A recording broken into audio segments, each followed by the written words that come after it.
e tipo assim, existem vários perfis dessas 3 personas e mais os 9 perfis que as pessoas se encaixam nesse perfil. E da onde que vem esse perfil? É herança genética? Era essa a pergunta que eu ia fazer. Só para complementar, mas eu ia te perguntar, tipo assim, digamos uma família, um pai, uma mãe e 2 crianças, por exemplo. Lógico, a vivência do pai e da mãe tiveram separados, mas isso acontece, tipo, da gestação, não tem herança genética nisso, ou influencia também algumas coisas, tipo um medo que a mãe passou quando estava na gestação, um susto. A herança genética, ela vem do nosso centro predominante. Ela vem da nossa característica do piloto automático, tá? Aí sim vem. Tanto que você vai observar que a gente estuda, a gente explica isso comprovado, que o nosso centro predominante, aquele exemplo que eu dei de pensar, sentir ou agir, vem de 6 gerações.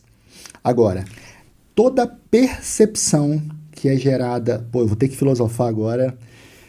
Vamos lá. Deixa eu tentar responder isso aqui de maneira tal que eu seja didático. Mas não seja também alguém que explique e gere dúvidas, tá? Cada um de nós, diante de uma situação que aconteceu na primeira infância, que alguns especialistas consideram, desde a gestação até o 2º ano de vida, alguma situação gerou uma percepção em nós que trouxe uma ferida ferida emocional na nossa personalidade que vai moldar o nosso comportamento na fase adulta. Deixa eu explicar um pouquinho melhor para vocês. Imagina só, lembre-se, a palavra percepção. Então, não é culpa de pai, não é culpa de mãe, não é culpa de irmão, não é culpa das estrelas, não é culpa de ninguém, tá bom? É uma percepção da situação. Imagina que uma criança, nesse momento, está na mão de alguém que está cuidando dela. Uma criança de 1 ano e meio, tá bom? Está cuidando ali, brincando, tal, bonitinho, gugu dadá, tal. Toca a campainha. Nesse momento que toca a campainha, essa pessoa que está cuidando dessa criança vai fazer o quê? Vai colocar no berço, vai colocar no local seguro e vai atender a campainha. Nesse momento, a criança pode ter 3 interpretações da mesma situação. De novo, para deixar claro, não quer dizer que é isso que causa a situação. É só uma maneira didática e lúdica de explicar. A criança pode dizer assim, nossa, eu fui abandonado. Eu perdi o meu colo. Ou a criança pode dizer assim, nossa, fui traído. Eu tinha o colo e a pessoa me deixou aqui para fazer outra coisa. Então não posso confiar. Ou a terceira percepção foi, nossa, eu não sou importante. A campainha é mais importante que eu. Prestem atenção nisso. Se houve a primeira percepção que eu perdi o colo ou eu fui abandonado, essa criança vem para a fase adulta tendo o teu centro instintivo, tendo o teu centro da ação como sendo aquele que ele menos utiliza, mas o que mais incomoda, que é o que nós chamamos de centro reprimido. Então, se eu sinto que eu tinha algo e eu perdi, quando eu venho para a fase adulta, para eu me movimentar, para eu fazer alguma coisa, eu não faço apenas por fazer. Tem que ter um propósito, tem que ter um sentido por trás. Porque se eu fizer apenas por fazer, eu corro o risco de perder aquilo que eu conquistei. Então, como eu tenho medo da perda, eu me torno uma pessoa que, deixa eu pensar um pouquinho mais, depois que eu pensar, depois que eu entender o que está acontecendo, eu faço. Aí a gente chama essas pessoas o quê? De lentas. A gente fala que essas pessoas são tartaruga. A gente fala que essas pessoas não têm posicionamento. A gente fala que essas pessoas têm que dar um pedala robinho para elas poderem agir. Tudo tem a ver com uma dificuldade que a pessoa tem de uma situação na infância. Se houve a segunda percepção, ou seja, fui traído, perceba, a traição gera uma dificuldade na confiança. Se o meu centro, se eu tenho a ferida da traição, na fase adulta, eu reprimo o centro teórico. Se eu reprimo meu centro teórico, meu centro do discernimento, eu tenho uma dificuldade maior em confiar naquilo que está acontecendo. Eu posso ter uma dificuldade de confiar no ambiente, então eu me torno uma pessoa mais... melhor um pássaro na mão do que 2 voando. As pessoas estão querendo fazer alguma coisa comigo, então deixa eu prestar um pouquinho mais de atenção nisso aqui, porque eu não posso dar bobeira. Eu posso ser uma pessoa que eu não confio que as pessoas vão fazer como eu faço. Então, quando eu vou ensinar para alguém, diz assim, vai, escreve aí. Não, escreve do outro jeito, é assim, ó. Tá, me dá aqui, okay. Entendeu? É assim que faz, beleza? Então, eu tenho uma atitude mais de não confiar que as pessoas fazem tão bem quanto eu faço. Então, eu aprendo fazendo e ensino fazendo. Ou eu posso não confiar que as pessoas vão me amar também sendo quem eu sou. Então, se eu não acredito, se eu não confio que as pessoas me amarão sendo quem eu sou, o meu comportamento na fase adulta tem que ser o quê? Eu preciso merecer o amor das pessoas. Então, eu preciso fazer por elas, para elas me amarem. E aí nós chamamos essas pessoas o quê? De lentas, dificuldade de delegar, são desconfiadas, são pessoas que estão sempre com o pé atrás em tudo. Se a pessoa não confia que vai ser amada, é mais grudenta. A gente coloca 1001 adjetivos nas pessoas. Se a minha percepção foi eu não sou importante, essa minha percepção de não ser importante traz na minha fase adulta a repressão do centro emocional.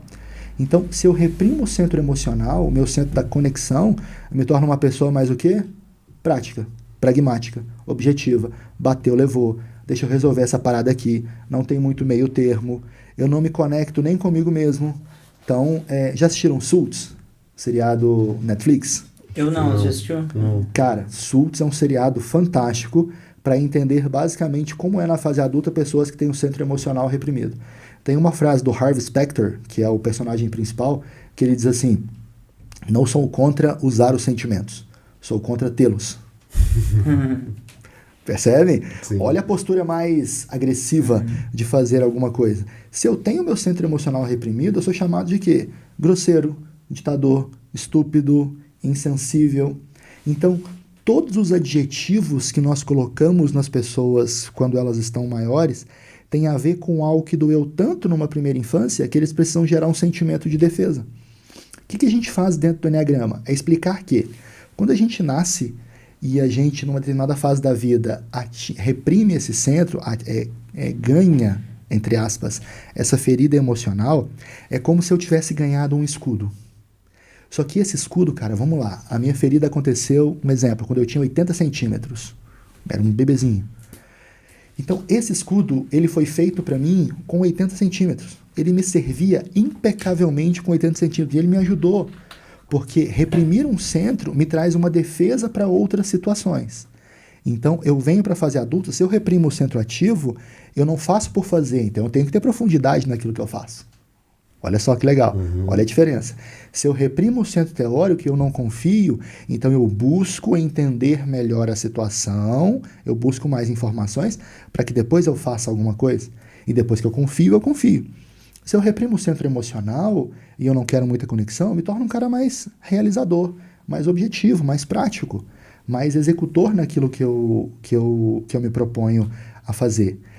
Se eu tenho essa defesa na minha infância que me ajuda no determinado momento, o que eu faço dentro do Enneagrama? É explicar que a armadura que eu coloquei em mim quando eu tinha 80 centímetros, ela não serve para mim hoje que eu tenho 1,72 m. Não faz sentido. Então, o Enneagrama ele serve para quê? Para você entender do que você está se defendendo que você não precisa se defender mais. Então, onde que a tua liderança está sendo afetada por você ser uma pessoa que não se conecta com o sentimento das outras pessoas? O que você está perdendo com isso? Aonde que a tua liderança está sendo afetada se você não confia que as pessoas vão fazer tão bem feito quanto você? Onde você está perdendo nisso? Aonde que a tua liderança está sendo afetada porque você fica imaginando o cenário ideal e você não vai para a ação? Quando eu entendo isso, cara, é mágico, é brilhante, porque eu entendo o que me trava e eu entendo o que eu preciso fazer para me destravar e atingir a minha melhor versão. Então percebam, o Enneagrama não muda ninguém. Nós não estamos aqui para fazer um processo de mudança. Quem faz mudança é caminhão de frete. O que nós proporcionamos dentro do Enneagrama é transformação. E a transformação começa em mim. Nós trabalhamos 3 áreas importantes. Você consigo mesmo, você com o outro e você na liderança. Então, primeiro você entende por que você faz o que você faz e onde isso te ajuda e atrapalha. Depois você entende que você não trata as pessoas como você gostaria de ser tratado, mas sim trata as pessoas como elas necessitam ser tratadas. E aí sim, no terceiro ponto, a tua liderança torna-se muito mais prática, porque você de fato sabe aonde agir para ganhar tempo e entregar o resultado que você precisa.